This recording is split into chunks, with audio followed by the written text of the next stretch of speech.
What's up, everyone? It's Bryan from the Exact IT Solutions YouTube channel. Welcome to another video where we help educate you about cybersecurity and the risks that exist out there and what you can do to start protecting yourself. So today we're going to talk about a ransomware attack against a healthcare facility or healthcare conglomerate out in California known as Partnership HealthPlan of California. They were attacked by the Hive ransomware group, and they're currently dealing with ransomware from this group. So we're going to get into today who Hive is, how they did this, and what you can do to prevent Hive attacking your organization from a cyber attack. So let's get into it. Let's talk about what we can do in today's video.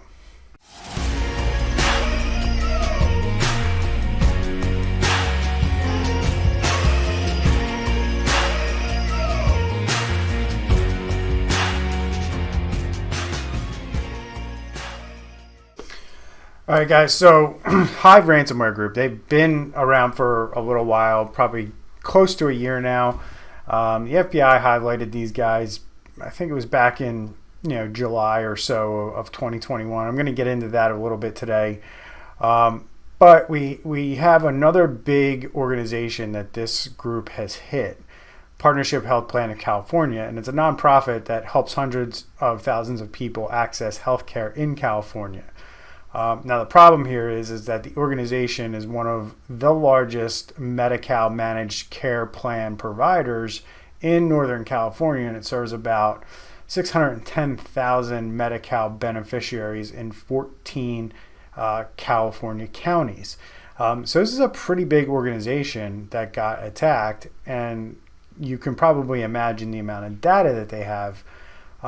Yes, this is a HIPAA breach if you are in the healthcare world and you're wondering, does this violate HIPAA? It absolutely does.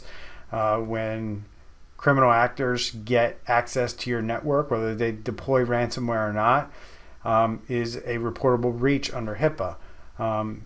Anytime anybody who's not supposed to have access to private health information and they get access to it is a reportable HIPAA action, and you need to report it to the proper authorities.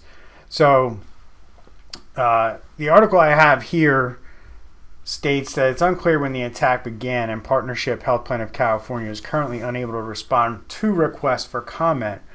But the local newspaper, the Press Democrat, was first to report it on March 24th that the organization was facing technical issues. Now, again, we're starting to see this a lot more with ransomware attacks, especially when insurance companies are involved. Probably about a year ago, I would say, these ransomware attacks were, companies were coming out and basically telling you everything that was going on. And they realized that this was a bad idea. And as lawyers are now more involved and breach attorneys get more experience around this kind of stuff, these are the kind of things that we're seeing from a lot of ransomware attacks, where companies just say that they're having technical difficulties and they don't really admit to a ransomware attack right away. So let's talk about the group behind this a little bit. So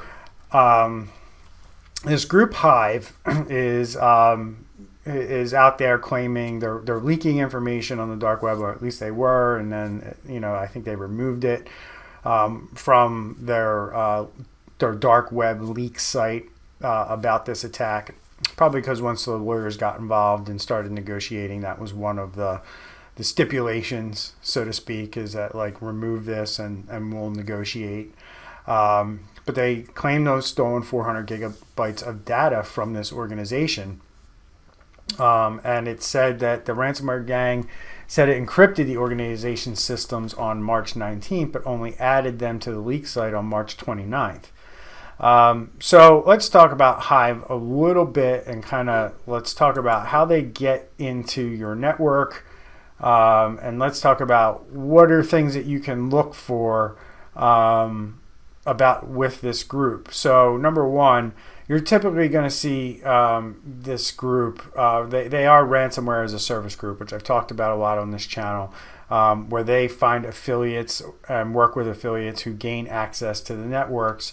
And now they've also been observed especially in July of 2021, is once they have network access and they try to what we call move laterally inside of the network. They are known to use a wide variety of techniques to do so, and I'm going to talk about that today. So these are things that we see repeatedly with this group's hacking attempts, and these are things that you need to be aware of so you can prevent this types of stuff. So number one, they compromise business networks, usually starting with phishing emails or malicious attachments through email to gain access. And then they like to use remote desktop protocol to move laterally once in the network. Now, what does this mean? Number one, you got to have protection on your email, filtering, so you're not receiving this type of email. And if you do, you need to have a good security awareness training in place for your employees so they know how to react and respond and what to do with that email once they receive it, because they shouldn't be clicking on it and they shouldn't be opening things. They should be reporting it to their security officer if you're doing things properly. So then once, email comes in, you don't have filtering on, very easy to get this stuff by and into your inbox if you don't have filtering. And if you're not doing security and awareness training, somebody, even if you have filtering, might click on an email that gets through, might click on an attachment. Once they do that, that puts a dropper or a payload on the system. And that allows them to install more tools. Now, at this point, you can have things that detect this kind of activity. Now, it's a little bit more sophisticated. It takes a little bit more of an investment, and it takes somebody with some cybersecurity skills to know how to deploy and set that up in your network to see if something like that is going on. Cybercriminals are very good at hiding that activity, and it takes really specialized tools that are set up the right way in order for somebody to successfully detect that type of activity. It's absolutely possible.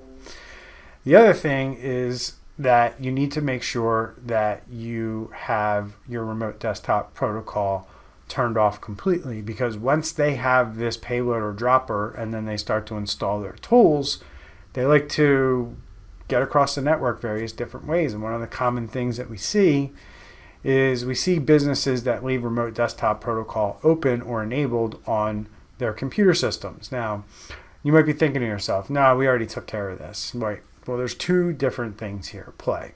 You have one where you have the firewall in place, right, where you're blocking traffic and you're not letting any remote desktop traffic come through. So we want to make sure that we have remote desktop disabled across the board no matter what, because even if you have it blocked at the firewall and you're not allowing that type of remote access into your network, if you don't go and explicitly turn it off on your Windows machines, a lot of times by default it can be just running, and that allows it. Or a hacker has enough access to the systems where they can enable it. So you want to make sure that you have it disabled, and you want to make sure you have preventative ways to make sure it doesn't get enabled very easily by somebody who doesn't have the proper access. And if it does get enabled, you want to have detection in place to be able to detect if a computer or a particular machine in your environment has remote desktop open to where a criminal hacker could use it to move laterally and spread ransomware across your network. These are the earmarkings of this Hive ransomware group. This is what they do. Okay, so the next thing that we see with these guys is once they get in the network, the first thing they go for, number one, is they go for your backups. They go for your backups. They go for your antivirus. They go for your anti-spyware, and they look for the processes that are known that run on the systems, and their software, their ransomware, terminates them to facilitate the encryption, right? So think about this. If you're using an antivirus program and a criminal hacker gets access to your system and he just terminates that process, now there's some really good antivirus endpoint protection software that don't allow those types of things to happen, but there's others that do. And you can disable these things various different ways if you have the right level of access. The other thing is that they look for your backups, they look for where those things are at, and they look to destroy them. And then once they deploy the ransomware, they encrypt the files, and that what we usually see is that it ends in a .hive file. That's kind of one of their earmarkers, and they give you how to decrypt, and then they also will use their Tor site, their dark website, to start releasing information and making use of that as leverage so you pay the ransom.